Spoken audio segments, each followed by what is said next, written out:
Boa noite a todos. Antes de iniciar a nossa mesa, eu quero fazer agradecimentos. Um instantinho. Bom, quero agradecer as pessoas que estão nos apoiando, as pessoas que estão nos assistindo. A gente está retransmitindo este programa para diversos canais no YouTube. E estão conosco, nos ajudando a fazer essa transmissão, a Sandra Ures, nossa companheira querida da Suíça, a Flávia Costa, que está na Espanha, que são pessoas que, junto com a Andréia, com a Márcia Lucena, o Sabanai, o Elias, o Henrique, eu, hoje temos também a Renata Martins, a Amanda, integram esse projeto que nós vamos apresentar aqui hoje, que é o projeto Lofer Nunca Mais. Então, boa noite a todos, os que estão nos assistindo pela internet, e muito obrigada a vocês que vieram nos assistir aqui pessoalmente. É uma alegria muito grande tê-los aqui conosco. Boa noite, Márcia Lucena. Boa noite. Boa noite, Elias Rassi. Boa noite, Luiz Sabanai. Boa noite, Pisolato. Boa noite. Márcia Lucena é uma educadora que passou mais de uma década construindo políticas públicas educacionais, até ser eleita prefeita de Conde, na Paraíba, cargo que exerceu entre 2017 e 2020. Seu mandato, focado em inclusão social, incomodou os que sempre haviam sido privilegiados, e o preço foi cobrado nas primeiras horas do dia 17 de dezembro de 2019, quando policiais federais adentraram sua casa, revirando-a inteira e levando-a presa, sem explicação. Com quase 50 anos de exercício da medicina, Elias Rassi Neto apostou na participação social, na construção da saúde pública goiana. Da vereança à Secretaria Municipal de Saúde Pública de Goiânia, o médico defendeu a bandeira do Sistema Único de Saúde, universalidade, integralidade, equidade. Foram 2 anos de intensos trabalhos na secretaria, incluindo a criação de 80 equipes da saúde e da família, construção e reforma de maternidades, que a elite não perdoou. A partir de falsas acusações e acusações sem autoria ou provas, foi envolvido em 1.426 ações judiciais e extrajudiciais que cobram multas que, somadas, chegam a 200 milhões de reais. Luiz Alberto Sabanai, teólogo, pastor presbiteriano há mais de 30 anos, o paulista Luiz Alberto de Mendonça Sabanai se envolveu desde muito jovem numa das principais questões da nossa nação, a luta por moradia digna. Posteriormente, já na gestão do Partido dos Trabalhadores, no governo federal, foram 12 anos de atuação no Ministério da Pesca e Aquicultura, à frente de um programa de resgate e de valorização da pesca artesanal e de subsistência, com benefício para mais de 1 milhão de famílias. A política pública desenvolvida tratava de segurança alimentar, da permanência da população nativa ribeirinha no seu local originário e de outro tema de extrema importância mundial, a água, o bem mais precioso do planeta e razão suficiente para gerar guerras. E por empunhar essas bandeiras que envolviam interesses nacionais e internacionais, enfrentou a sanha dos poderosos. Em outubro de 2015, uma operação policial foi deflagrada pela PF e IBAMA em diferentes cidades brasileiras, tendo sido preso sem antes mesmo ter sido ouvido. Foram 43 dias de cárcere no Presídio Central de Porto Alegre e mais de 5 anos até que Sabanai fosse absolvido nas esferas civil, criminal e administrativa. Henrique Pisolato, arquiteto de formação e bancário. Concursado do BB, o catarinense Henrique Pisolato presidiu a CUT Paraná, ajudou na construção do PT. No Banco do Brasil, foi eleito por voto direto de seus colegas para a cúpula do banco. Da mesma forma, foi eleito diretor do maior fundo de pensão da América Latina, a Previ, um fundo dos funcionários do BB. Depois foi indicado pelo presidente do banco para ser diretor de marketing, isso no primeiro governo Lula. Ser sindicalista e detentor de informações estratégicas pelos cargos que ocupou foram motivos determinantes para que fosse declarado inimigo político e incluído numa trama que já tinha afinal decidido. O PGR o envolveu no chamado mensalão, pois precisava puxar o fio da meada pelo dinheiro. E nada mais crível do que envolver um banco, um bancário com cargo importante no BB e, principalmente, um petista em desvio de dinheiro público. O personagem e alvo principal era Lula. O governo que chamou o povo para participar do orçamento, que até então era destinado apenas para os ricos. O STF ignorou as provas de inocência e condenou o Pisolato a mais de 12 anos de prisão, além do pagamento de uma multa milionária. Preso no Brasil, foi alvo de uma avalanche de outros processos nas esferas criminal, civil e administrativa, no TCU e na CVM, todos com fundamento no erro do STF, que tratou o dinheiro privado da VisaNet como dinheiro público do BB. Bem-vindos ao lawfare.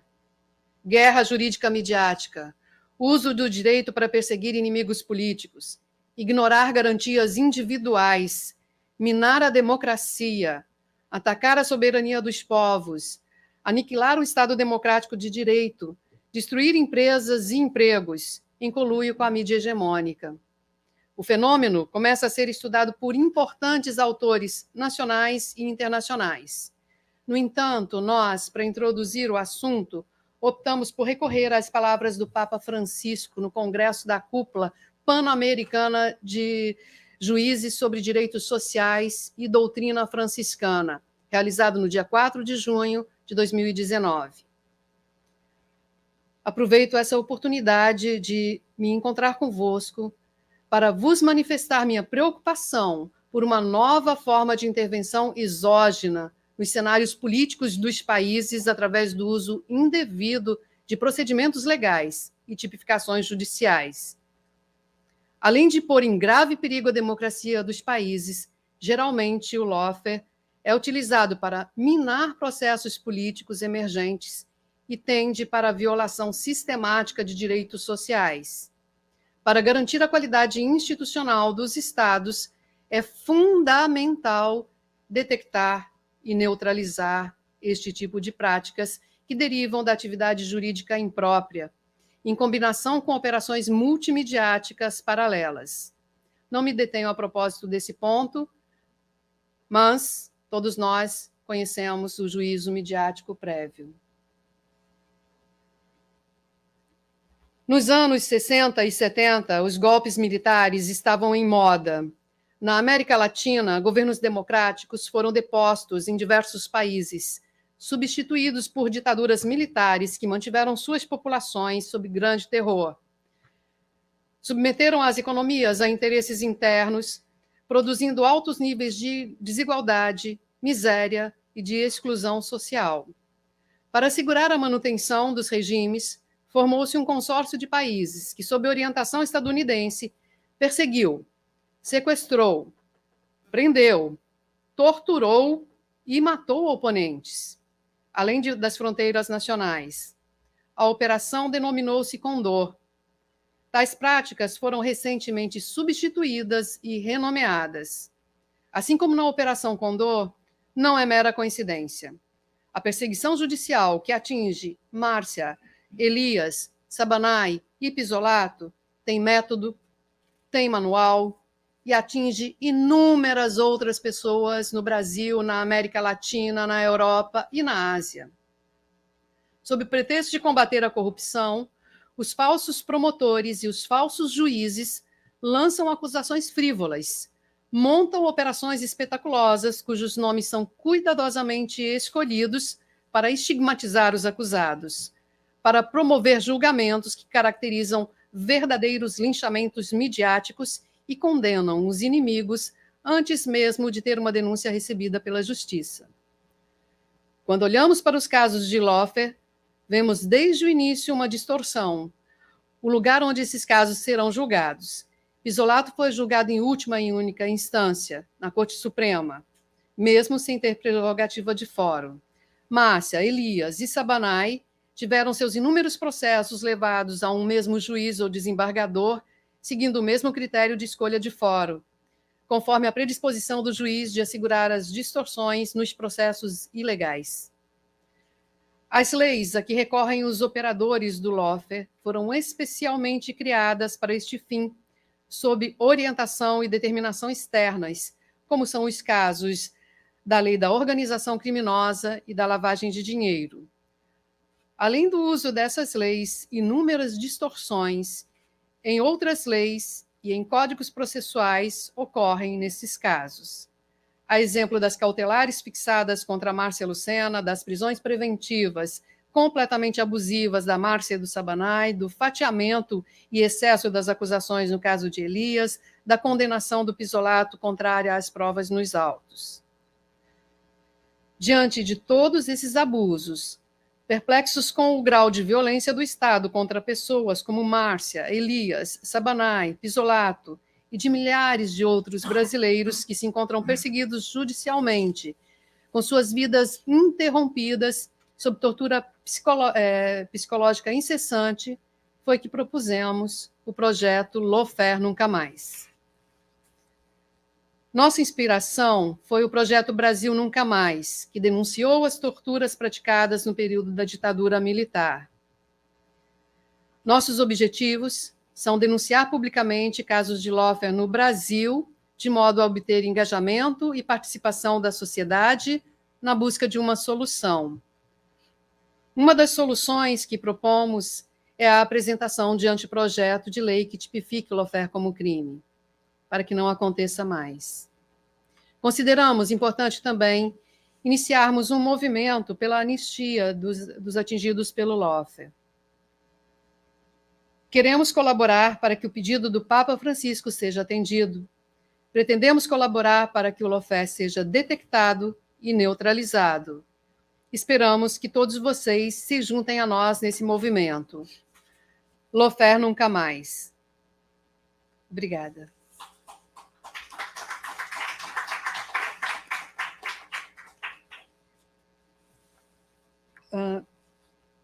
Eu fiz uma breve apresentação, a gente espera que todos tenham a possibilidade de falar por si e que a gente ainda segure alguns instantes de debate com o público presente. Eu vou passar agora a palavra para a Márcia Lucena, vai falar um pouco de si, dessa história impressionante que foi o trabalho dela na Prefeitura de Conde e o que fez com que o Estado a transformasse num inimigo. Márcia Lucena.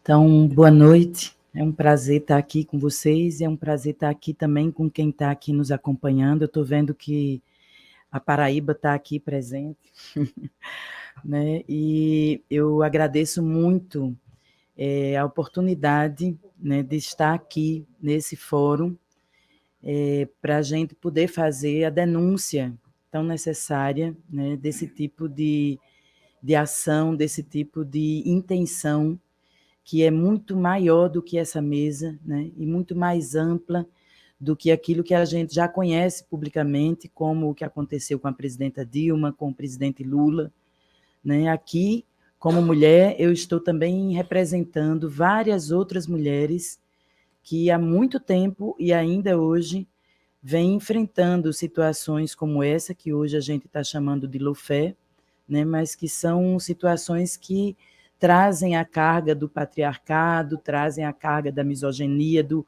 machismo, né, relacionado ou diretamente ligado à nossa capacidade e à nossa intenção de ocupar os espaços que são nossos, né? Então, eu sou Márcia Lucena, sou professora de alfabetização de jovens e adultos, né? E de EJA também, não só alfabetização, mas da educação de jovens e adultos. Sou formada em artes e atuei a vida inteira como educadora, como professora, até que resolvi, em 2016, entrar para a política, considerando a situação que o nosso país vivia, né? Eu acho que nós tivemos uma etapa que fortemente foi concluída em 2016, e essa nova etapa ainda não sabemos o que será, como será, mas nós sabemos que estamos no espaço vazio de construção, e justamente por enxergar esse espaço vazio de construção e de possibilidades, eu resolvi entrar para a política na minha cidade, o Conde, uma cidade no litoral sul da Paraíba, uma cidade com 25 mil habitantes, mas que fica na Grande João Pessoa, ou seja, uma cidade que também pega, absorve todas as questões de uma grande cidade e uma capital como João Pessoa. Então, eu fiz a campanha política, acabei ganhando as eleições, né, e enfrentando uma oligarquia que mandava e voltou a mandar na cidade por mais de 40 anos, uma cidade que vai fazer agora 59 anos, é uma cidade jovem.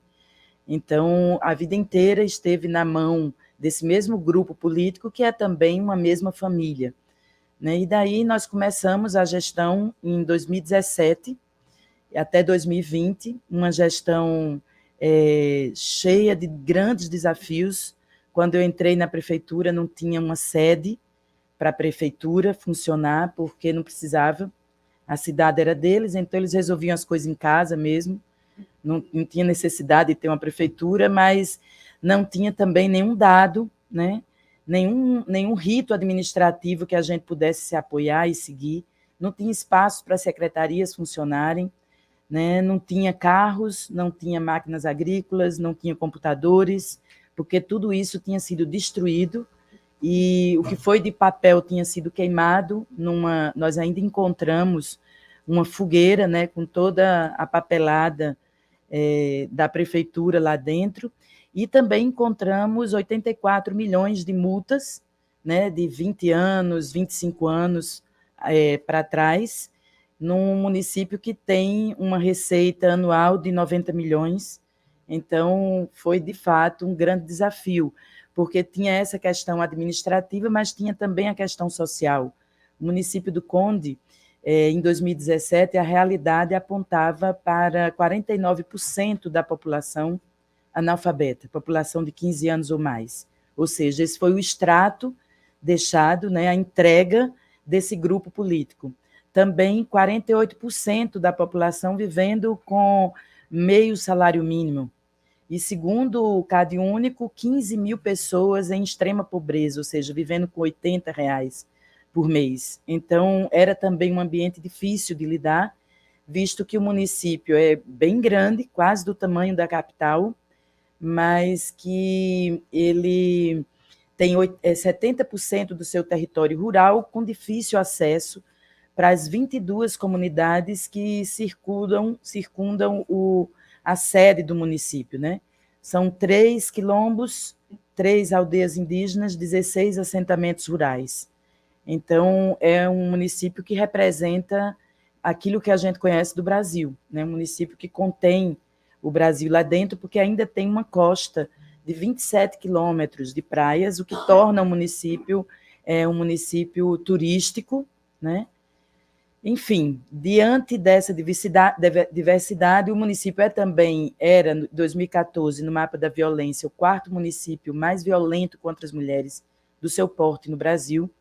Então, tudo isso traz um cenário de grandes desafios, né? E eu, com a minha equipe, nós começamos o trabalho enfrentando esses desafios, né, com esses políticos locais que não eram acostumados a perder e que são pessoas que se relacionam com a população por meio da violência, da ameaça. O ex-gestor, por exemplo, até 2016, ele dava surra nas pessoas em praça pública com um chicote, né? Então, eu não estou falando de 100 anos atrás, eu estou falando de 2016, né? E que isso também era motivo de orgulho para esse grupo político, ia para a rádio, para a televisão, para todo canto, e assim eu comecei a ser tratada. Eu não levei as chicotadas no lombo, como se diz, mas eu levei essas chicotadas de muitas formas, né? E tentei o tempo todo enfrentar essas chicotadas com a própria estrutura da justiça, né? Eu processava essas pessoas e, enfim, também vivi situações bem difíceis em função desses processos, né? E em todo momento tudo isso se agravava muito, mas o senso de responsabilidade e a visão da grande oportunidade que nós estávamos tendo, né, de gerir uma cidade com o potencial que o Conde tinha e tem, apesar de todo o desgaste, é uma cidade que tem uma APA de 11 quilômetros, esse litoral maravilhoso, uma terra que tem muita água, então tudo que se planta lá dá certo, então tem um potencial gigantesco. Foi muito maltratada, mas tem um potencial e é um privilégio você poder fazer políticas públicas para uma cidade, né? Então, muito consciente disso, nós trabalhamos com muito afinco e sem entrar nessa, sem tentar se permitir ressoar com essa política de baixíssimo nível, né? Nós tentamos o tempo todo elevar o nível da política e implantamos programas, projetos, ações, tecnologias de participação popular incansavelmente. Então, eu criei um programa chamado Olá, Comunidade, né? Eu criei esse programa que eu ia toda terça e quinta-feira à noite para uma comunidade, levando cadeiras plásticas e avisando que eu ia para lá. Eu botava as cadeiras em círculo e sentava, esperava as pessoas, e eu tive muita felicidade de ver que as pessoas estavam a fim de ouvir, a fim de conversar. Então, toda terça e quinta eu fazia o Olá Comunidade, nunca fiz nenhum com menos de 50 pessoas, mas eu já fiz vários com mais de 100, né, com mais de 100 pessoas, até 200, 300 pessoas, a gente já teve no Olá Comunidade, e isso foi criando um elo de participação da população, e nós centramos e focamos todo o período de gestão nessa ação. Então, todas as nossas políticas públicas, elas foram desenvolvidas, elas eram desenvolvidas e ampliadas a partir do diálogo com a população. Isso garantiu o sucesso da nossa gestão em todas as políticas. Nós tiramos o município do lugar que estava em todas as políticas, mas garantiu também a minha vida, né? Porque eu era extremamente vulnerável nesse cenário, né? Então isso garantiu a minha vida e garantiu que a população participasse da construção da cidade, né? Das transformações da cidade. Então, nós tiramos, segundo o próprio Tribunal de Contas do Estado, nós tiramos o município do lixo para o luxo, literalmente, porque quando nós entramos havia 2 anos sem coleta regular de lixo, então era um crime ambiental em cima do outro, né? Tinha vereador que fazia festa porque enterrava, cavava o buraco e enterrava o lixo lá naquele buraco, então isso era motivo de festa. Então nós tiramos o município dessa situação e deixamos, no final da gestão, um município pleno, com o nome limpo na praça, livre do CALC, do CADIM, né, que são os órgãos que controlam esse tipo de dívida dos municípios com os órgãos federal e estadual, né, e nós implementamos políticas públicas que deram resultados palpáveis. Por exemplo, o IDEB do município era, há mais de 10 anos, o penúltimo de toda a Paraíba. São 223 municípios na Paraíba. Nós trouxemos em 2 anos para o 23º lugar. Então, esse salto na educação é um salto que eu, como professora e como secretária de Estado da Educação que fui, eu nunca tinha visto em município nenhum. Nós conseguimos.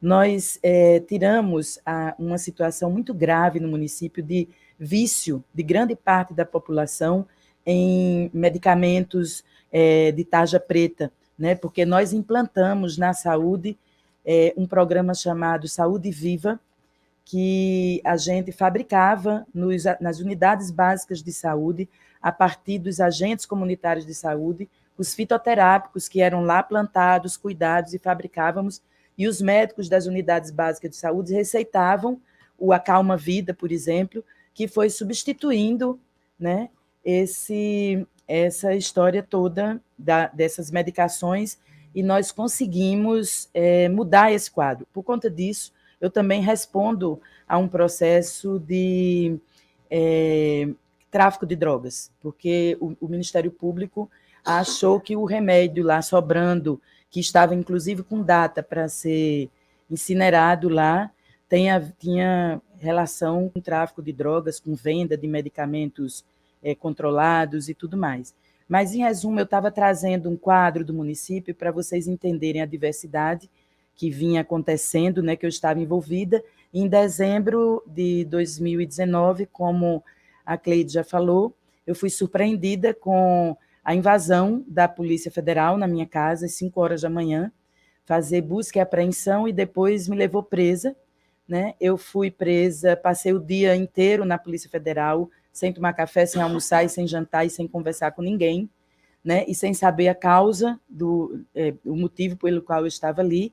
E à noite eu fui levada junto com meus companheiros e companheiras para a central de polícia, e lá eu recebi as 13 páginas que tinham as principais denúncias, né? E eu vi nessas páginas que o que estava escrito ali era a minha defesa, porque me acusavam, por exemplo, de ter assinado o contrato com um OS para administrar as escolas do Estado, porque as acusações eram de quando eu era secretária de Educação, e esse contrato foi feito em 2017 e eu só fui secretária até 2014. Então, não era eu que estava lá. Curiosamente, o secretário que estava lá e que acusou, ele não tem nada a ver com a Operação Calvário, na qual eu fui envolvida. Ou seja, são coisas assim que mostram que essa situação, essa barbárie, né, essa violência, ela é deliberadamente praticada, né, e o nome Calvário dessa operação é um nome de uma capacidade mesmo de fazer a maldade e praticar esse absurdo, planejada muito cuidadosamente, né? E devem ter vibrado muito de ter dado um nome desse para uma operação que, de fato, representou um calvário na minha vida, na vida das pessoas que trabalham comigo, na vida do grupo que vinha implementando políticas públicas de participação popular e de interesse popular em todo o estado da Paraíba. Então, de fato, isso tem sido um calvário para a gente, ainda não acabou. Eu só queria, antes de encerrar as minhas palavras, dizer que o veneno, né, o mal que foi trazido por essa ação arbitrária e violenta, ele veio de uma vez, né? De uma vez toda, todos nós caímos de cara no chão. Tudo isso foi transformado, prejudicou meu trabalho como prefeita, né? Prejudicou meu trabalho depois tentando ser reeleita, porque eu estava presa em casa com tornozeleira eletrônica que usei até o mês passado, né? E a imprensa me desqualificando diariamente em função dessas inverdades que passaram para fora como sendo verdades, né? Então, todo o veneno chegou com uma força e uma rapidez muito grande, e agora o antídoto, né? que são algumas reparações, inclusive esta que me trouxe até aqui, porque eu não podia sair da minha cidade, depois do meu estado, e agora eu estou aqui. Essa vem sendo trazida para nós a conta-gotas, devagarzinho, né? Que às vezes não dá nem para sentir o bem que é e o bom que é você retomar a sua cidadania, retomar a sua liberdade, mesmo que seja ainda parcialmente. Mas eu estou muito feliz de estar aqui com essas pessoas e nesse grupo, gritando o absurdo que é tudo isso, para que todo mundo tenha consciência de que isso acontece de uma forma muito mais focada, muito mais profunda e muito mais presente em todo o Brasil do que a gente imagina. Então, muito obrigada.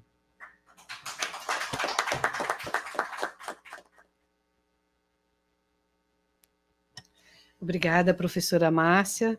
Eu vou convidar agora o Elias Rassi Neto para fazer a apresentação dele. Boa noite, Cleide, boa noite a todos os companheiros dessa mesa, os que nos assistem aqui e por videoconferência. Eu, às vezes, tenho uma dificuldade na abordagem desse tema, né? Por mais que me prepare, que organize as ideias, os momentos vão trazendo outras lembranças. Consola, de alguma maneira, ter esses companheiros, fazer parte desse grupo e ter essa possibilidade de criar identidade na perseguição. Eu iniciei minha atividade política ainda na década de 70, adolescente, entrando na vida adulta, um pouco acompanhando pessoas que a gente gosta, nesse caso específico, um tio, arquiteto também como Pisolato, que foi muito perseguido, irmão da minha mãe, e se transformou de alguma maneira da sua luta em um herói, ou uma pessoa que eu conseguia me identificar. Década de 70, todos nós temos a clareza do que foi. Cleide voltou a chamar a atenção para isso, as semelhanças, embora as armas sejam outras hoje, existem semelhanças que são muito, muito, muito presentes. Isso me marcou. Aí entrei na faculdade, participei da recreação do centro acadêmico, do Diretório Central de Estudantes, da UNE, me formei em medicina e fiz a opção, militava já nessa época no Partido Comunista Brasileiro, no antigo Partidão, como um espaço de resistência àquilo que o país passava.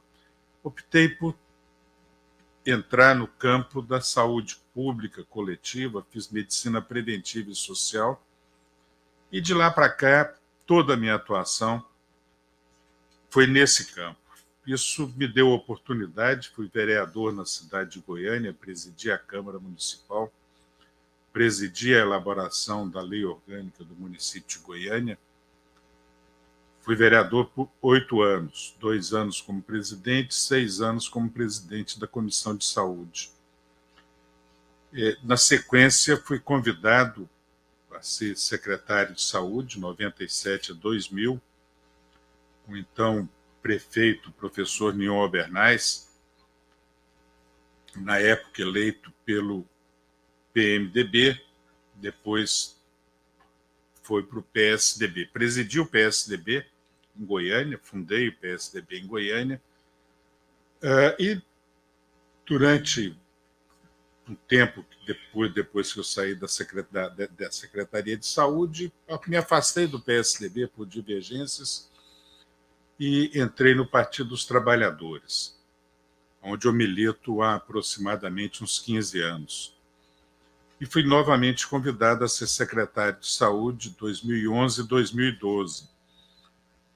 Era prefeito o professor Paulo Garcia, que tinha sido eleito vice-prefeito do então candidato, né, uma aliança PMDB-PT, tinha sido eleito Íris Rezende, Paulo Garcia como vice-prefeito, que assumiu a prefeitura quando Íris saiu para ser candidato a governador. Foi quando eu fui convidado a assumir a secretaria. Nunca tinha tido qualquer problema com a justiça até esse momento. E o momento era um momento muito tenso. Além das questões específicas da área da saúde, e aí todos nós sabemos dessas dificuldades, a gente tinha uma epidemia de dengue, uma falta enorme de leitos hospitalares, dificuldades com uma parte dos serviços, os serviços passando por uma crise de abastecimento, por crise de manutenção das unidades. Eu já mais zerado, e com uma boa articulação com o funcionalismo, a gente conseguiu encaminhar algumas questões. No meio desse caminho, eu tive problemas com parte da diretoria do Conselho Regional de Medicina. O Conselho Regional de Medicina chamou uma greve de médicos em Goiânia que durou 40 dias e abriu um balcão para receber denúncias contra o secretário de Saúde. Isso me gerou 25 sindicâncias no Conselho Regional de Medicina. todas elas foram encerradas por absoluta improcedência. A greve, politicamente, foi vencida pela Secretaria de Saúde. Nós tivemos o apoio de todas as categorias profissionais. A categoria médica, infelizmente, ficou isolada, o que é ruim para os serviços de uma maneira geral, mas essa greve persistiu por 40 dias. Nesse meio do caminho, eu vou contar uma ou duas histórias para que te tenha um pouco essa dimensão. Acho que só é possível sair desse tipo de situação com muita publicidade, com muita transparência. Nesse assumir a Secretaria de Saúde, existia uma maternidade em Goiânia, criada ainda na década de 60, que tem o nome de Maternidade Dona Íris, ou seja, que era a esposa de Íris Rezende. Maternidade criada na década de 60, que já era absolutamente inadequada para as necessidades atuais. Antes de eu assumir a secretaria, ela ficou fechada por 7 anos, mas ainda durante a gestão do Paulo Garcia, ela era estadual, foi transferida para o município, demolida, estava no chão, mas com projeto de reconstrução, com licitação de construção realizada e contrato assinado, o que me deu a oportunidade de poder recolocar essa maternidade em funcionamento. 14 meses ela foi reconstruída, equipada, realizado concurso público, o maior concurso público realizado da história de Goiás. Foram 140 mil candidatos, não só para essa unidade, mas para a rede como um todo da Secretaria de Saúde. E ao contrário do que, e aí a gente já estava no momento eleitoral, do que esperavam, com protocolos prontos, equipes treinadas, a maternidade voltou a funcionar. 14 meses depois, pouco antes das proibições de inauguração dos processos eleitorais. Nesse meio tempo, eu fui convocado por um promotor do Ministério Público Estadual para uma outra questão, para resolver uma questão de transporte de pacientes que faziam hemodiálise. Isso já estava resolvido. Na saída, o promotor falou assim: "Ô secretário, o senhor sabe que prédio público não pode ter nome de gente viva, né?" Falei: sei, senhor, pode não. Pois é, eu queria que o senhor mudasse o nome da maternidade. O prefeito do qual eu era secretário era participante de uma aliança com o prefeito Íris Rezende, de quem a maternidade levava o nome da esposa dele. Tinha sido dado o nome na década de 60, quando o Íris foi prefeito e posteriormente cassado pelo golpe militar. Eu pensei assim, falei: poxa, já tem tanto problema, tem epidemia, tem falta de atendimento, eu vou arrumar mais uma confusão. Falei: procurador, promotor, eu não vou mexer com isso não, essa situação já tem problema demais, eu acho que eu não preciso arrumar mais problema. Embora fosse uma discussão pertinente. E falei: além do mais, quem dá nome para prédio público não é o secretário de saúde, é a Câmara de Vereadores, né? Vai lidar com a Câmara de Vereadores, não é um problema que me diga a respeito de maneira direta, embora politicamente pudesse até entrar nesse debate ou nessa discussão, mas não se encaixava na estratégia de reorganização da Secretaria de Saúde. Ele falou: não tem nenhum problema, não, assina essa notificação aqui, e daqui a pouco o senhor não é mais secretário? E olhou assim para o lado, e essa secretaria aqui, essa estrutura aqui é para tocar processo. Ou seja, ele me ameaçou de perseguição. Tinha outros problemas para resolver, tudo bem. Cheguei na prefeitura, fiz um despacho para a Procuradoria do município, outro para o prefeito, informando o que tinha acontecido. O procurador tocou esse processo, perdeu na justiça, a justiça entendeu que isso não era pertinente. Essa foi uma desavença, eu tive outros problemas com o Ministério Público, o meu tempo está estourando, a gente pode ter oportunidade de conversar um pouco mais à frente. E a partir daí, eu recebi uma enxurrada de processos. Eu já fui julgado com juiz, promotor, testemunhas, 3 vezes na Justiça Federal. Ganhei as 3 vezes. Fui julgado 11 vezes na Justiça Especial. Ganhei todas as 11. Essas ligadas a questões atinentes àquelas mesmas sindicâncias do Conselho Regional de Medicina. Respondo hoje ainda a uma ação criminal, uma denúncia, e 10 ações de improbidade administrativa. 10 ações. Estou condenado a R$70 mil de multa, parei de pagar porque não tem condições de pagar isso, obviamente, né? Eu vivo exclusivamente do meu salário de professor, sou professor da Universidade Federal de Goiás, não tenho outra atividade. E estou condenado a restituir, como disse a Cleide, em valores corrigidos hoje, R$200 milhões.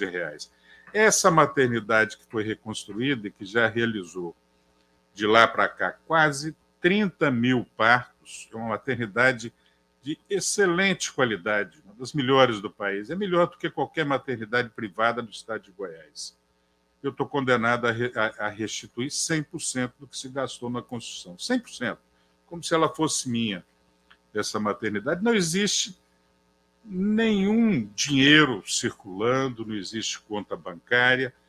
Todas essas ações, condenado pelo Tribunal de Contas, né? Estão judicializadas.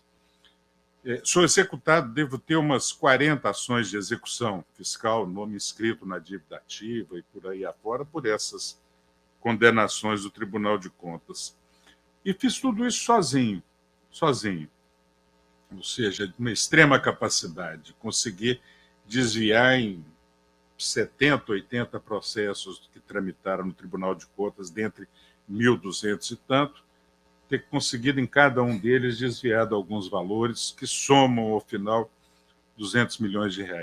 Dinheiro não existe a SECLA, né? Não existe nenhum parceiro que me ajudou, eu peguei, né, tudo isso, levei sozinho, sem passar por banco, sem passar por ordem de pagamento, sem ter nenhum empresário envolvido nisso. Bom, eu termino minha fala fazendo um apelo nesse nosso país, né? Da mesma maneira como durante anos nós lutamos contra a ditadura, contra a tortura, essa é uma forma de tortura. Cada um de nós aqui teve a vida sequestrada, interditada. Eu estou na lista de inelegíveis nesses 10 anos. Ou seja, meus direitos políticos estão cassados sem sequer uma condenação, sem sequer uma... Esses processos que eu ainda respondo hoje, 10 anos, eu nunca fui ouvido por um juiz. Nunca. E estou em lista de inelegível, assim por diante. Não sou o único. São dezenas, centenas, talvez milhares de pessoas esparramadas nesse país, em que foram interditados nos seus municípios, e quem dera a gente tivesse uma vaza-jato que pudesse trazer à tona as conversas que aconteceram nesses subterrâneos. Muito obrigado, gente. Boa noite a todos.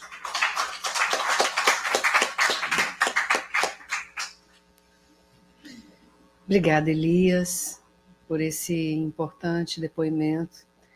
Eu vou passar imediatamente a palavra ao Sabanai, porque também tem um depoimento muito importante para trazer para nós hoje. Uma boa noite a todos e a todas. Há pouco da biografia, da história, a Cleide já colocou aqui para vocês. Um pouco da biografia, da história, a Cleide já colocou para todos nós, todas nós aqui. Eu queria entrar mais no mérito desse debate, desta mesa. Agradecer os meus companheiros e companheiras aqui de mesa, os que nos estão nos assistindo. Penso que nós estamos fazendo um processo de reversão de quadros de injustiças significativos e sistêmicos no nosso país.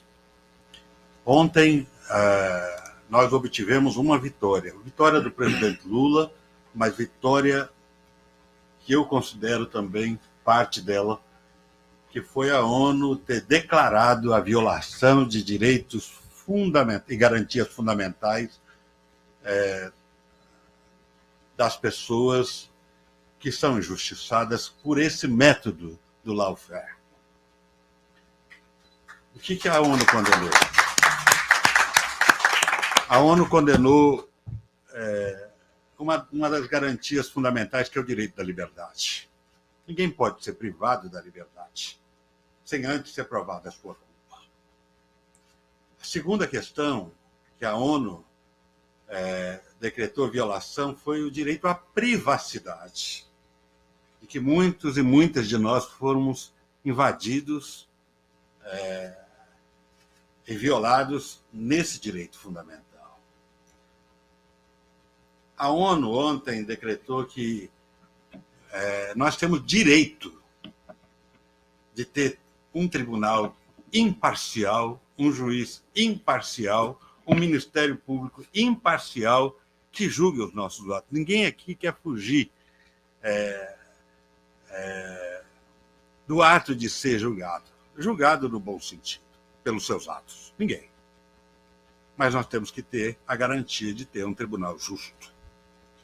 Ontem foi dito pela ONU que um dos direitos fundamentais, antes de ser condenados, que é a presunção da inocência, da garantia da presunção de inocência antes de ser culpado.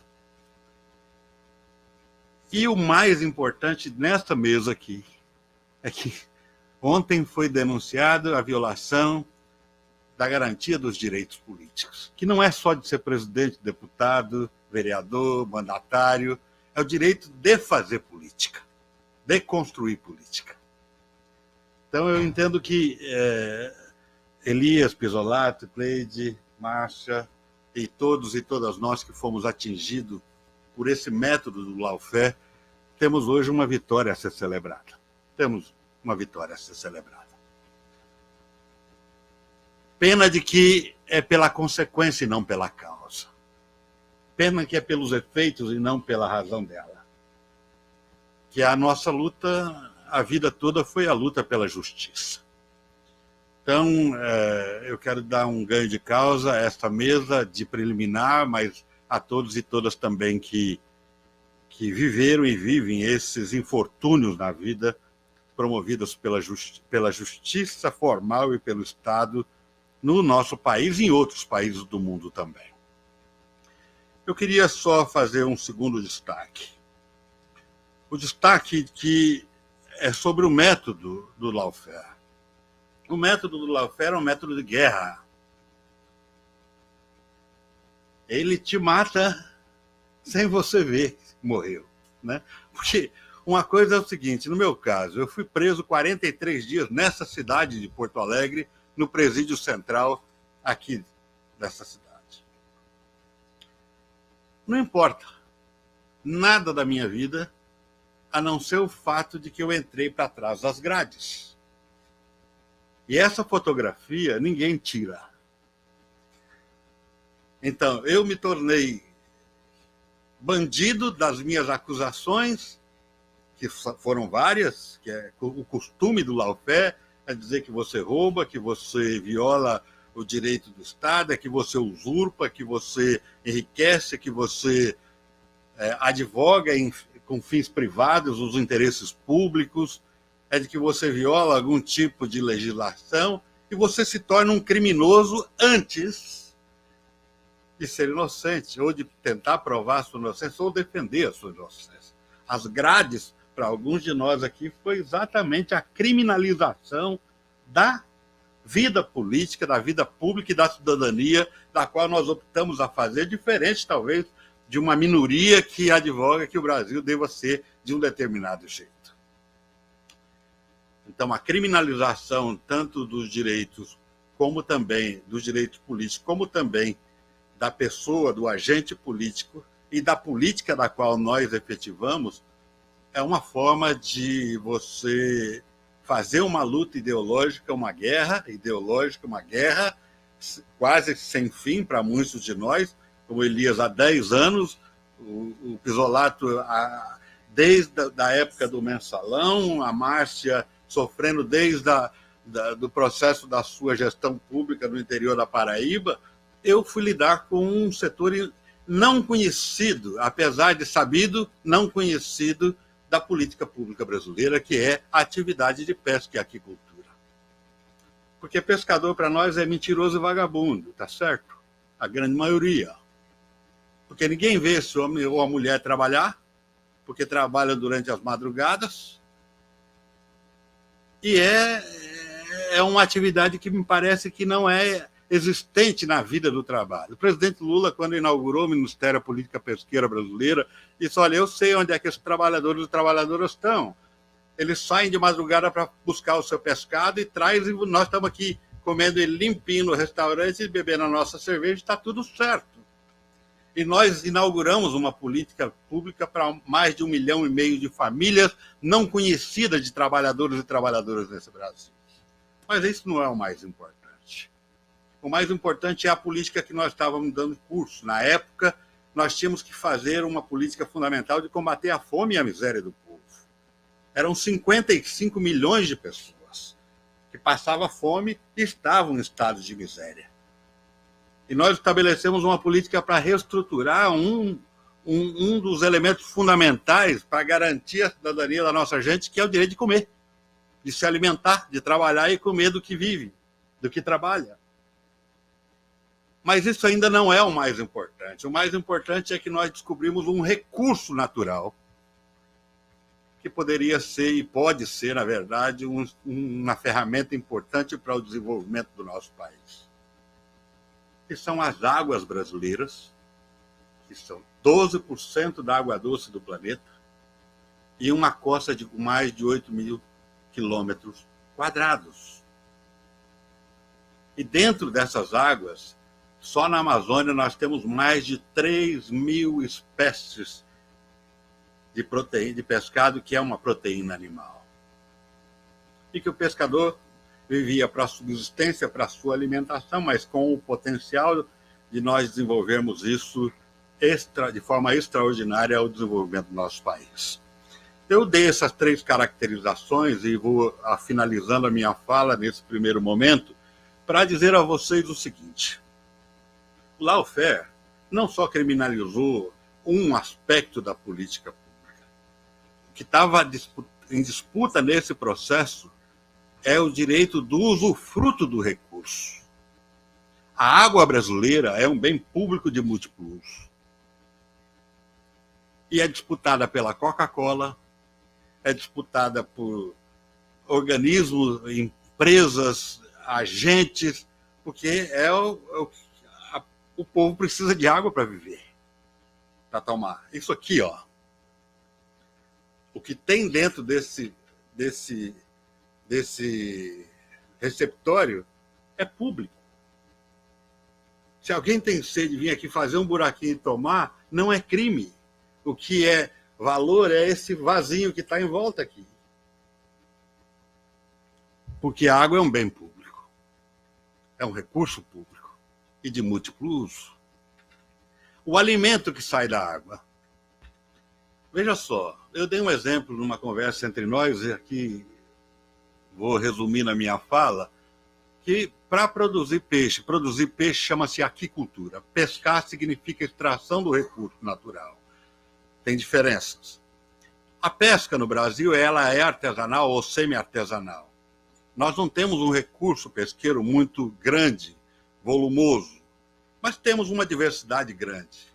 E, se bem regulamentada, ela tem um bom uso desse recurso para a vida das pessoas, para alimentar as pessoas.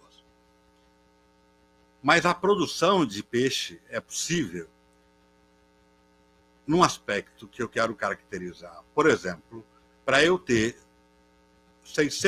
500 quilos de proteína animal, ou seja, um boi, um bovino, preciso de 10 mil metros de 1 hectare, 10 mil metros de uma área de pasto para engordar durante 3 anos. eu posso, em 1 hectare, mesmo lugar que se tem o pasto para engordar em 3 anos um boi de 500 quilos, eu posso ter 16 toneladas de proteína animal de pescado. A tilápia, por exemplo, numa produção, vamos dizer assim, artesanal. 16 toneladas. 16 mil quilos de alimento. Em 1 hectare. Em 6 meses, 7 meses. Sabe, prefeito, o que significa isso? Isso nós, o Estado brasileiro, a política pública, estava redescobrindo para o nosso país, e com a tecnologia pública e com o desenvolvimento público. Nós disputamos 2 coisas sagradas com os interesses privados. O domínio geográfico do espaço. O segundo, o domínio tecnológico de produção. Nós não íamos precisar pagar royalty pelos peixes da Amazônia, que são nossos. Só um exemplo. E o impacto de longo prazo, porque não é uma política que ia desenvolver em 10 anos, mas 20, 30, 40 anos, nós, com o recurso natural brasileiro, podíamos ser maior produtores do que a própria China. E nós trabalhávamos nisso. Foram 90 agentes públicos criminalizados, 19 presos, sejam nós do serviço público, sejam aqueles que dirigiam a sociedade. Problemas, muitos, diversos, mas nenhum deles passivo de criminalização da forma com que nós fomos criminalizados. Encerro a minha fala dizendo a seguinte questão. Eu, pessoalmente, tive apoio de pessoas, de organizações, da minha família, da minha igreja, do movimento popular. Eu tive apoio. Meu advogado é daqui de Porto Alegre, João Luiz Matos, me assistiu durante todos esses anos, ganhando as causas. Processo criminal, eu fui absolvido. Tem desdobramento depois do processo civil, eu já fui absolvido em um, tem mais um outro que está em fase de julgamento. Mas também tem o processo administrativo disciplinar. Quer dizer, eles não se cansam de processar a gente. O que a gente precisa ter é não ter medo disso. Só isso. Ao invés de ficar achando que e a culpa em qualquer coisa, nós temos que ir para a ofensiva e mudar esse sistema que está instalado no nosso país e que não criminaliza só nós que somos da atividade do serviço público ou dos colaboradores e colaboradoras do Estado. Criminaliza o povo. Se imagina nós que temos um grau de condição diferenciado, imagina o pobre na periferia, como eu vi nesse presídio central de Porto Alegre, da maioria de jovens negros de periferia sendo criminalizados, e algum deles nem com inquérito instaurado. Estava lá porque tinha algum tipo de infração que não justifica a sua prisão. E não são poucas pessoas. Naquela época eram 5.350 presos. Então, o nosso sistema de justiça precisa mudar, não só por criminalizar a política, mas para criminalizar, porque criminaliza o nosso povo, na sua grande maioria, da qual nós somos responsáveis por essa luta de transformação e de mudança que nós acreditamos nessa mesa e desafiamos as sociedades ao nosso entorno a militarem conosco nesse processo. Muito obrigado. Só um detalhe. Um outro advogado que foi me visitar às 11h30 da noite, Dr. Jacques Dafoncin, que é um militante constitucionalista, advogado renomado aqui no Rio Grande do Sul, além do Movimento Sem Terra, dos movimentos populares, da solidariedade. Eu vou dizer uma coisa a vocês. O que nos traz aqui hoje é que nós somos fruto de uma luta, resultado de uma luta. Nós não somos a causa dela, né? E que nós precisamos, de alguma forma, honrar esse universo de solidariedade que nós, de alguma ou de outra forma, temos obtido ao longo desses anos, mas principalmente a vitória pela liberdade, pela garantia do direito, pela inocência, pela não violação do direito privado, ou direito à privacidade, né? E garantia, principalmente, de que nós possamos continuar construindo, fazendo, desenvolvendo e lutando por políticas de transformação. Isso é a nossa grande bandeira, né? Que nós não admitimos de forma nenhuma sermos impedidos de fazê-la. É isso, muito obrigado.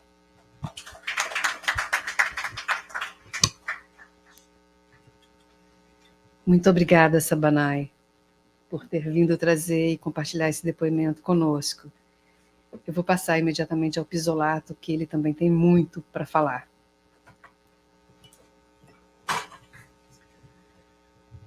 Boa noite aos que nos prestigiam aqui. Boa noite aos que nos prestigiam pelas redes sociais. É uma alegria, uma nostalgia, uma saudade de retornar a Porto Alegre, local onde eu estudei, aprendi, sonhei, conheci minha companheira de toda essa vida, Andréia. E dizer para vocês que eu lamento muito, a minha inteligência já está um pouco claudicante, depois de eu vi aqui meus companheiros aí de opção preferencial pelos excluídos, cometemos o mesmo pecado, o Sabanai, a Márcia, o Elias, e dizer para vocês que provavelmente minha inteligência já apanhou tanto que eu não vou conseguir resumir o que foram esses anos de Gólgota que a gente tem vivido e continua a viver, mas espero que com o livro Verdades Incômodas, que a gente está concluindo uns 40, 50 dias, e com o documentário do Silvio Tendler, a gente possa dar as informações que vão ficar em débito nessa pequena exposição. Eu, aqui em Porto Alegre, inclusive quero saudar o companheiro de longa data, Flávio Madalosso, que a gente correu da polícia, fez comício das diretas já, construímos oposição sindical, retomamos o sindicato, ajudamos a construir o PT, a CUT, o Movimento do Sem Terra, o DCE.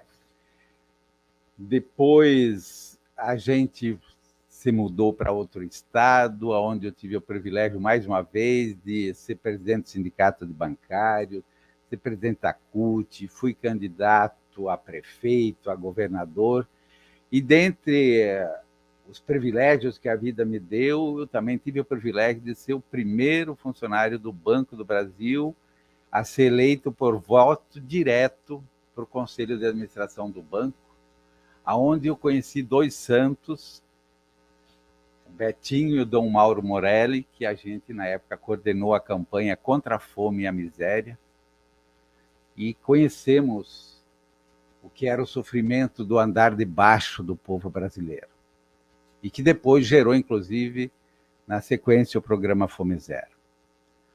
Eu tive também a fortuna de ter sido o primeiro funcionário do banco a ser eleito por voto direto para o fundo de pensão dos funcionários do Banco do Brasil, que é o maior fundo dos países de língua latina.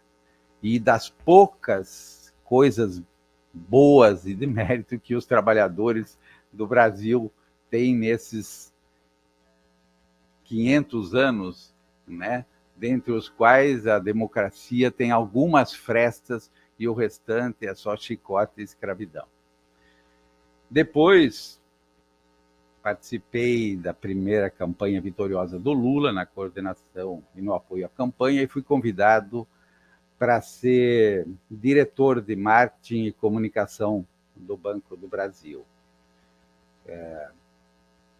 E concluí minha carreira no banco com 31 anos, sem ter uma anotação de auditoria, nenhuma pendência na ficha funcional, e fui surpreendido repentinamente por algo que eu não entendia, não conseguia decifrar. Entrei em desespero, fui socorrido pela Andréia, E alguns anos depois, eu consegui entender que a Operação Condor, o Condor, que foi citada aqui pela Cleide, foi citada pelo Elias, estava sendo reeditada no Brasil, não mais pelos militares, com o Dedi Pedalada, com o Pedro Silling aqui em Porto Alegre, mas agora, ao invés de usar os tanques e os fuzis, eles estavam utilizando os capa-preta. E que a gente estava vivendo uma operação de guerra. E que a grande maioria dos brasileiros, inclusive de esquerda e progressista, não tinha decifrado. E que guerra se faz desde a época dos fenícios, desde a pré-história. Nunca se fez guerra para defender a democracia, para tirar a burca de mulheres, ou do que quer que seja, para defender fronteiras. Guerras são feitas para roubar.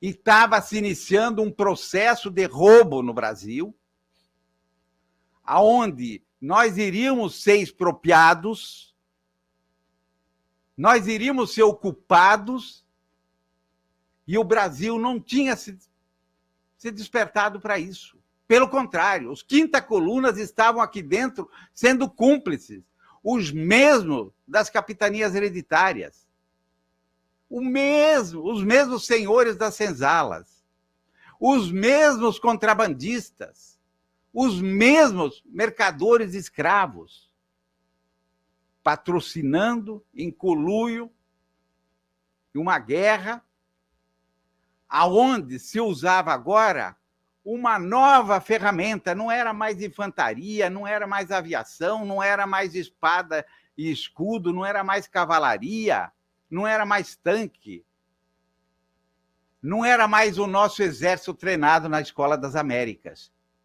Agora, eram os cursinhos que o FBI vinha dar aqui, dos convênios internacionais que o Ministério Público participava, e que tudo isso se formatava dentro de uma lógica fatal.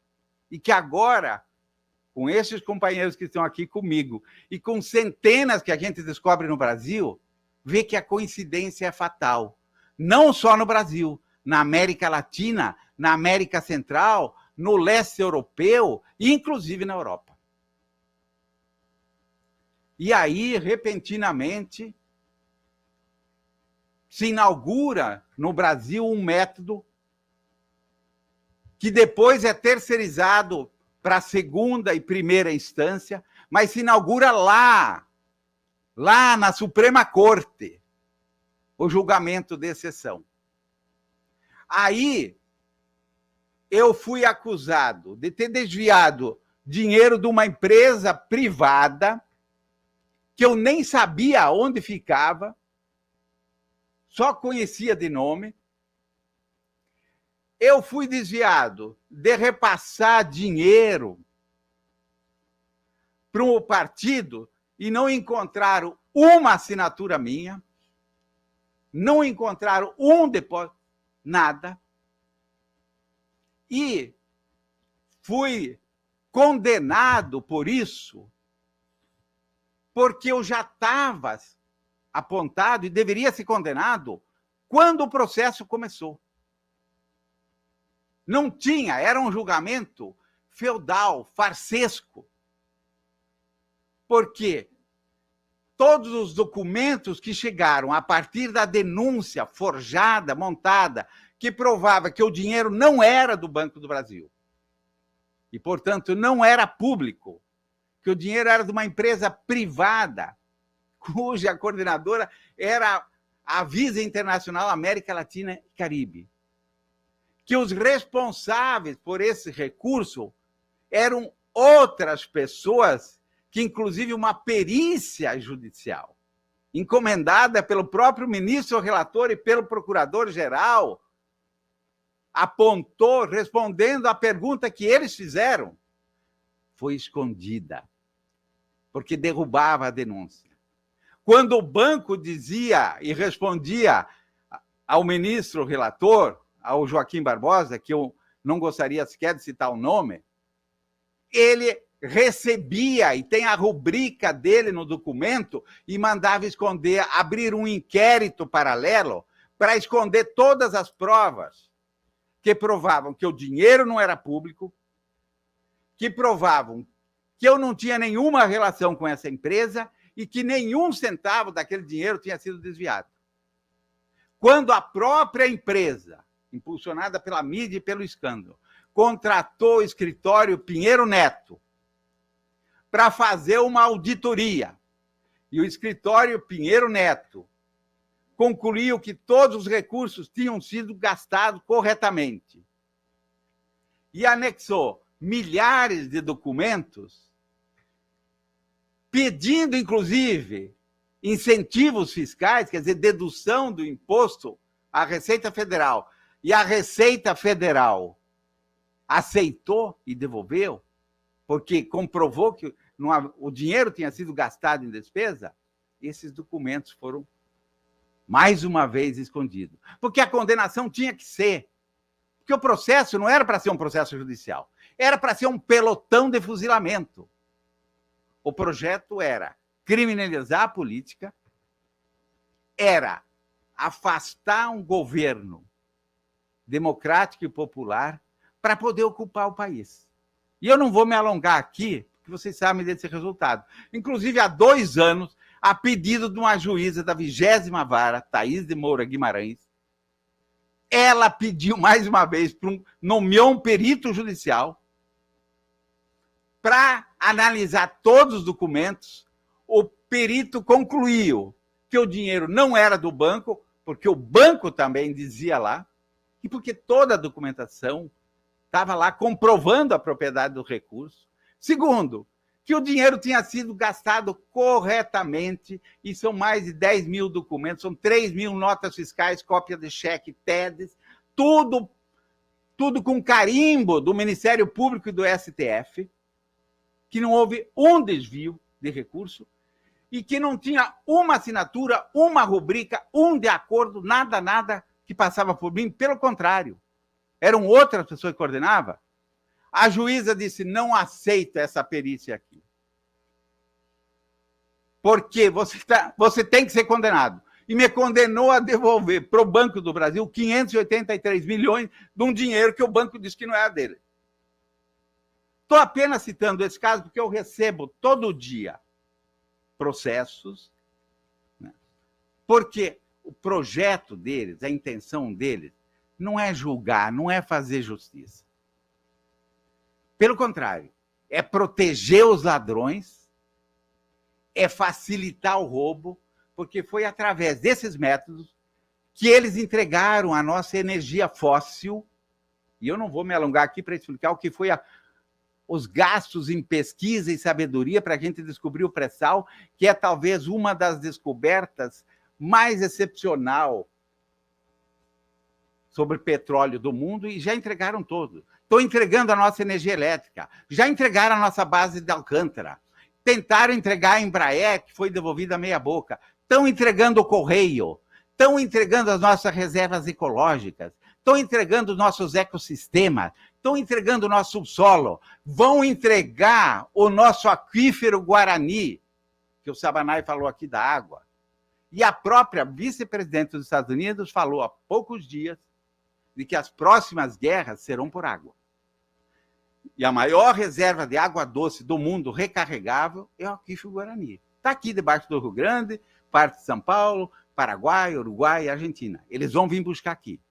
Com a cumplicidade dos quinta coluna, que nos cegaram, que semearam ódio aqui no Brasil e que criaram esse monstro que deixou morrer mais de 600 mil brasileiros, distribui arma para matar brasileiro todo dia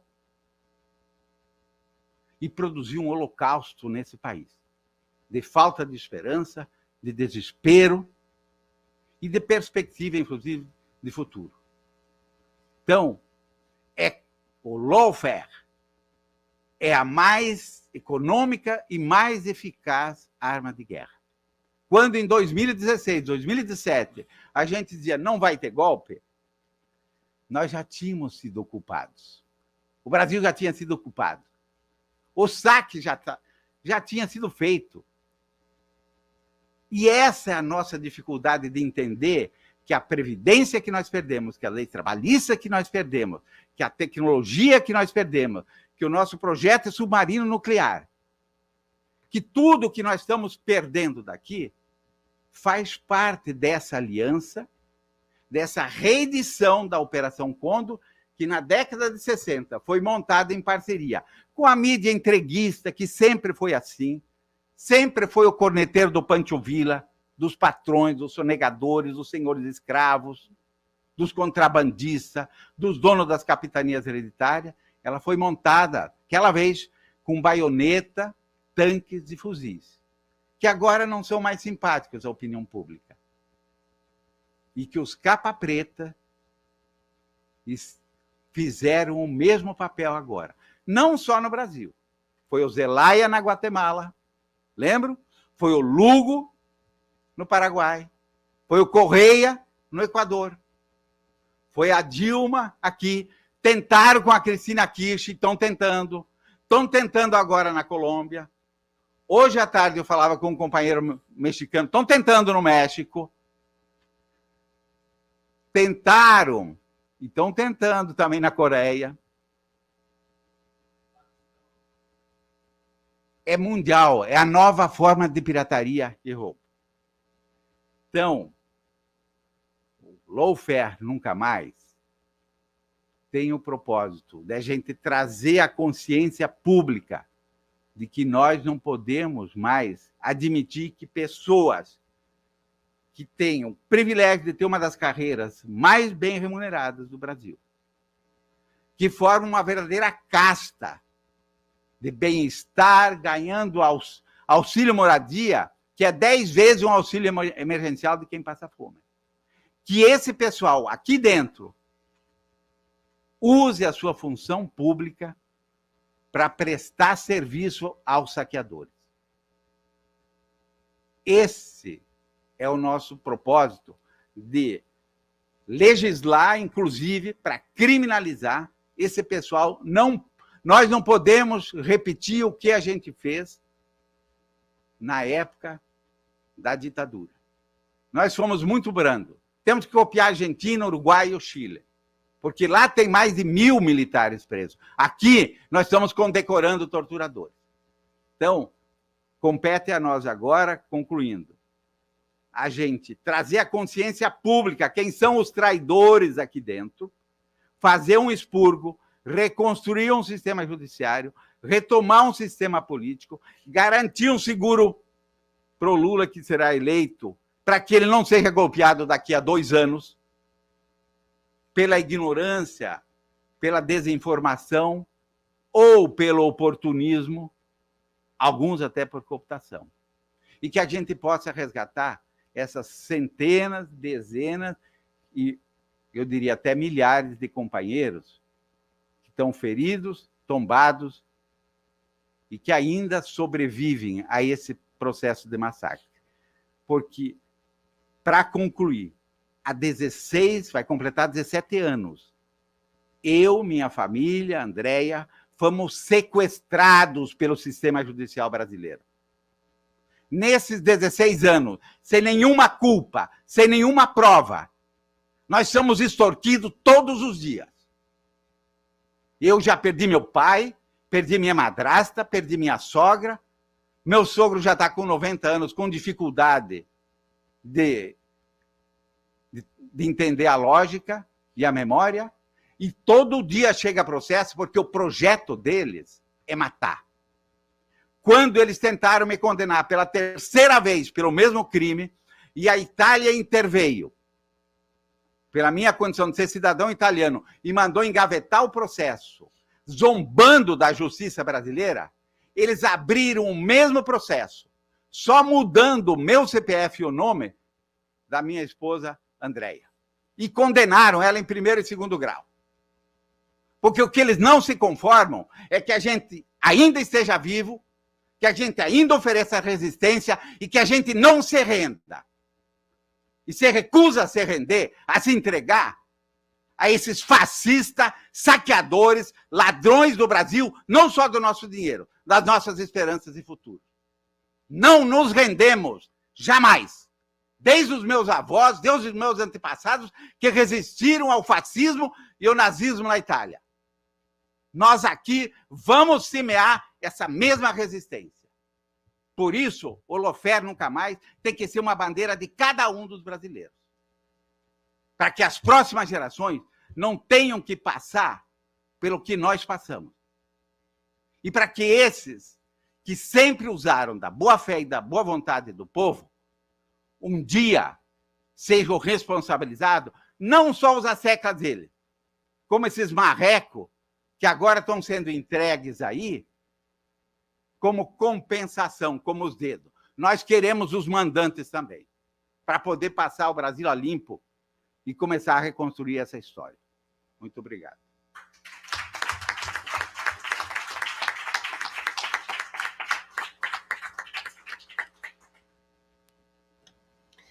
Muito obrigada, Pisolato.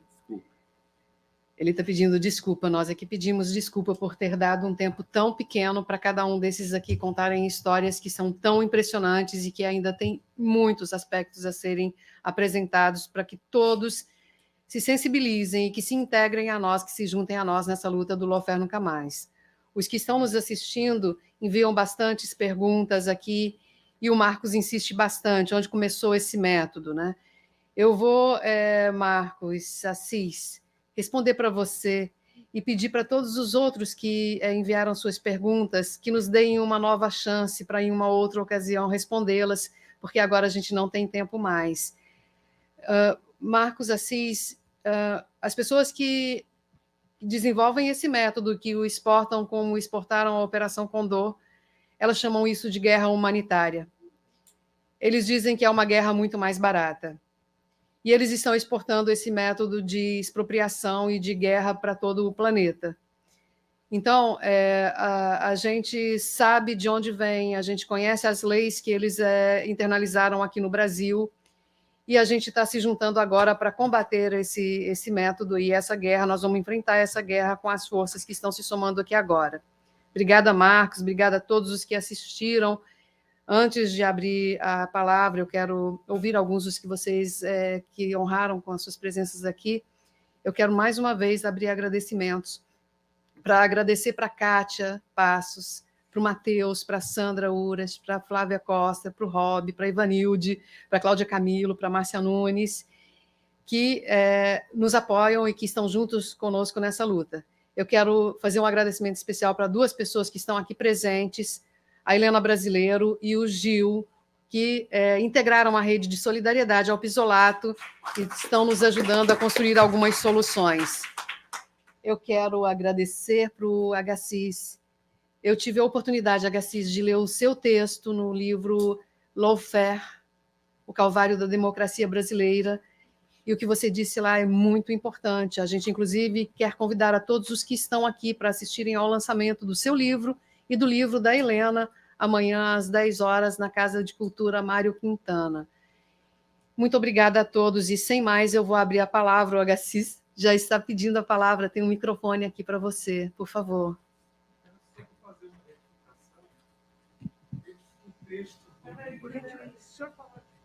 Não é dele? Eu queria fazer somente uma retificação e depois uma pequena provocação para os presentes. A retificação é que o texto que você mencionou no livro da Operação Calvário, eu escrevi junto com a professora Daniele Cruz, que está aqui do lado.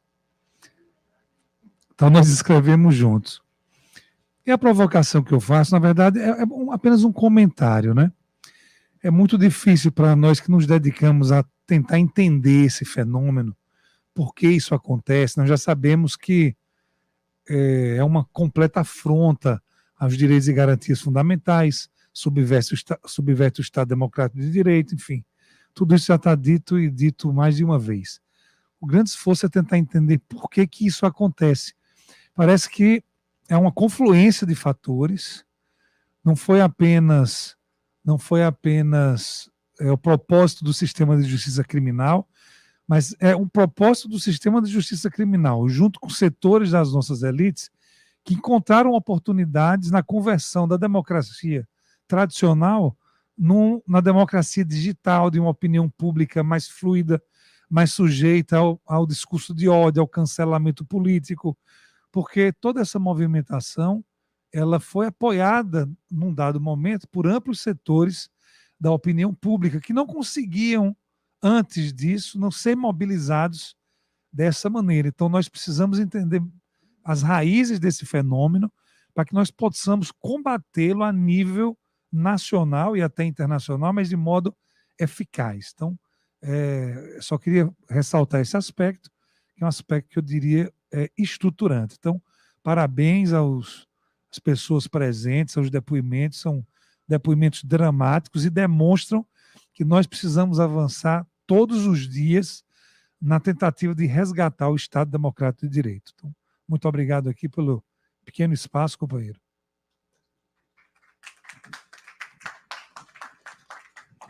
Boa noite, para quem não me conhece, eu sou Luciano Tola, sou membro da BJD, fundador, 4 anos atrás. Conheci o Pisolato por uma questão de militância partidária, mas tive a felicidade de conhecê-lo recentemente, porque ele resolveu morar lá no Rio de Janeiro, né?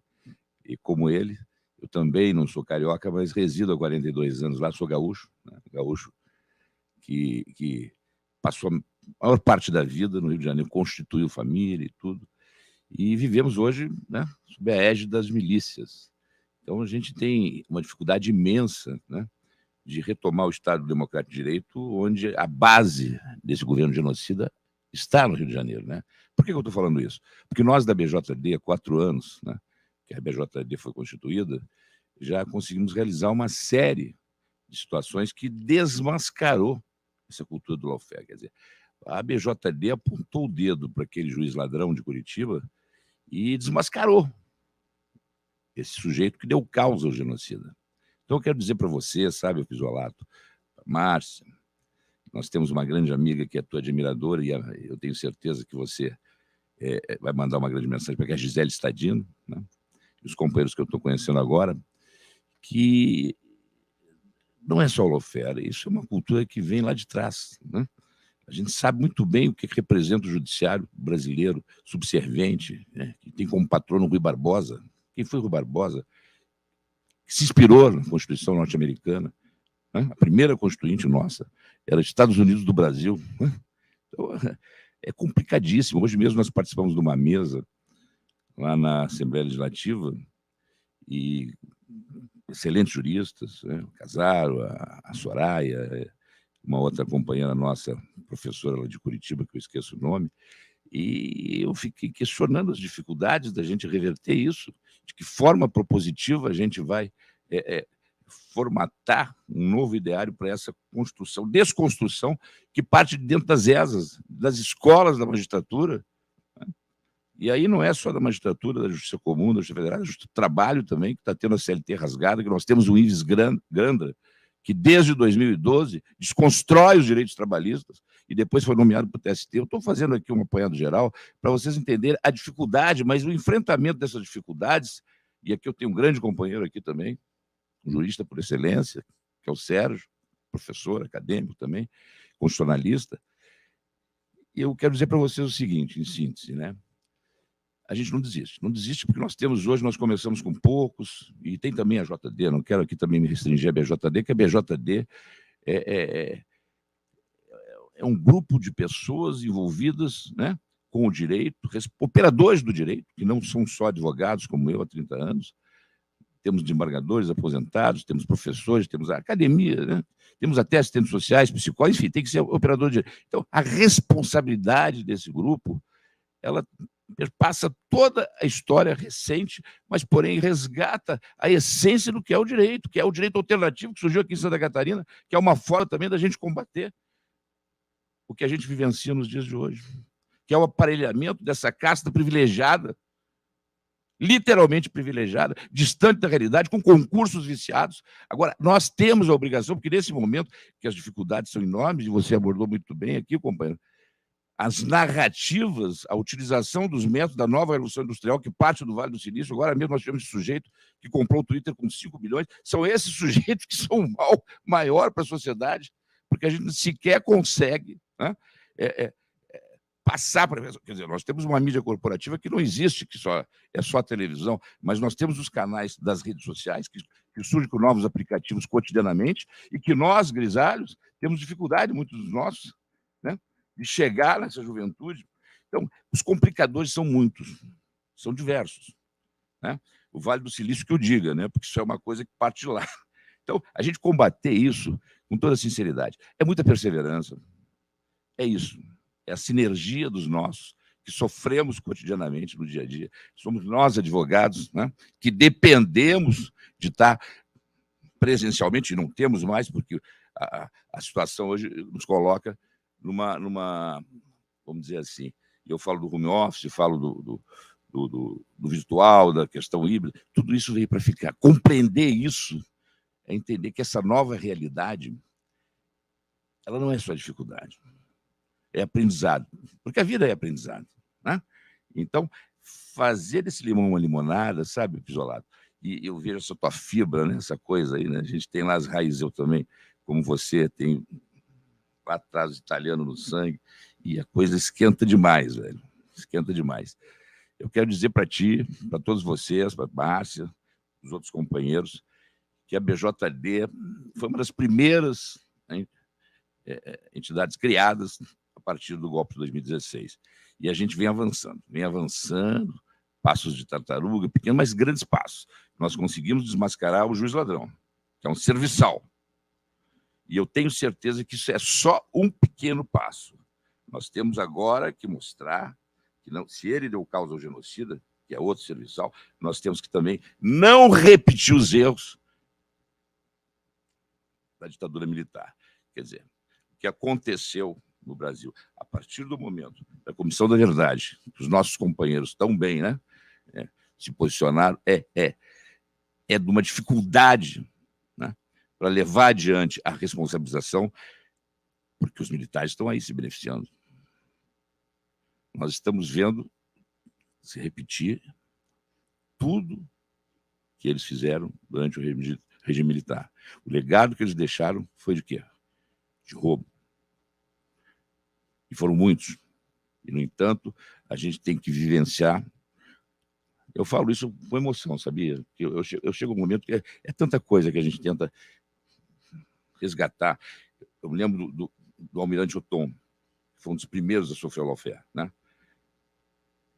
Eu lembro aquela tragédia de Alcântara. Eu vou finalizar, entendeu? Eu vou finalizar e dizer, ó, a BJD veio para ficar e a BJD vai estar com vocês, companheiro. Tá? Conte conosco. Boa noite. Desculpe aí o adiantado da hora, mas o Luciano me inspirou aqui para dizer o seguinte. Primeiro, prestar minha solidariedade a todos vocês. Realmente uma situação lamentável, né, que retrata esse modelo que está sendo adotado, extremamente injusto.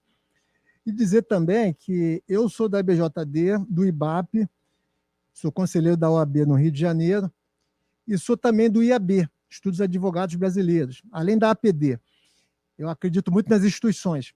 E o IAB, ele trabalha, é uma instituição desde 1843, que tem toda uma trajetória que acompanhou movimento abolicionista, república, enfim, todos os grandes fatos históricos.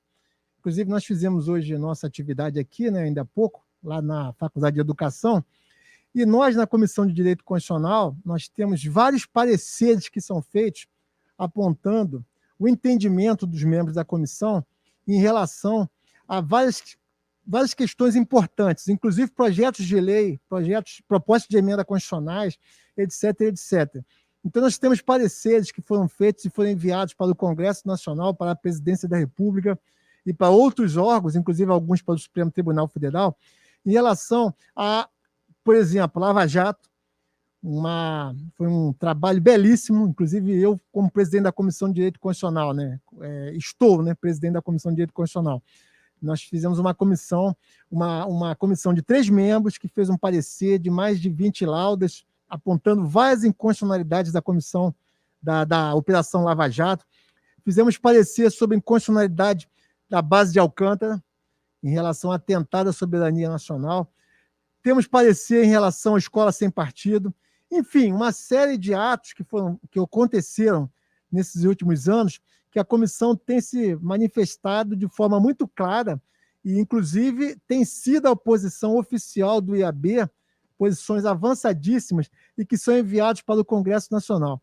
Então, eu acho que encontros como esse, para fazer realmente uma troca de ideias e demonstrar como nós temos que nos unir em relação ao que está acontecendo, principalmente em relação ao sistema de justiça, eu acho que é fundamental, inclusive também apontar novas saídas, novos caminhos, para nós tentarmos, de alguma forma, influenciar contra essa realidade lamentável que nós estamos vivendo.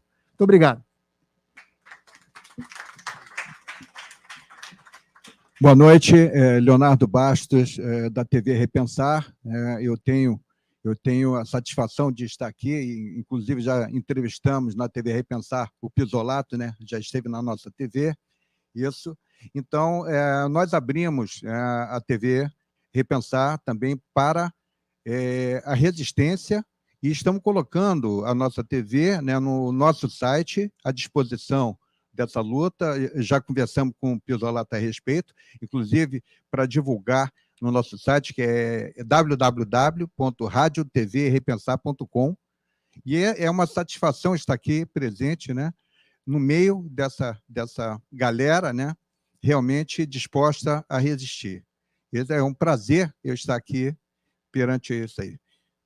Parabenizo a mesa e todos os presentes. Obrigado. Obrigada, Leonardo. Eu estava olhando para você aqui e até acabei de perguntar para o Pisolato, porque ele é o Leonardo, porque a gente, no ano de 2021, todas as terças-feiras, às 17 horas, apresentou o programa Stop Perseguições, e foi daí que veio a ideia da gente propor esse projeto Lawfare Nunca Mais.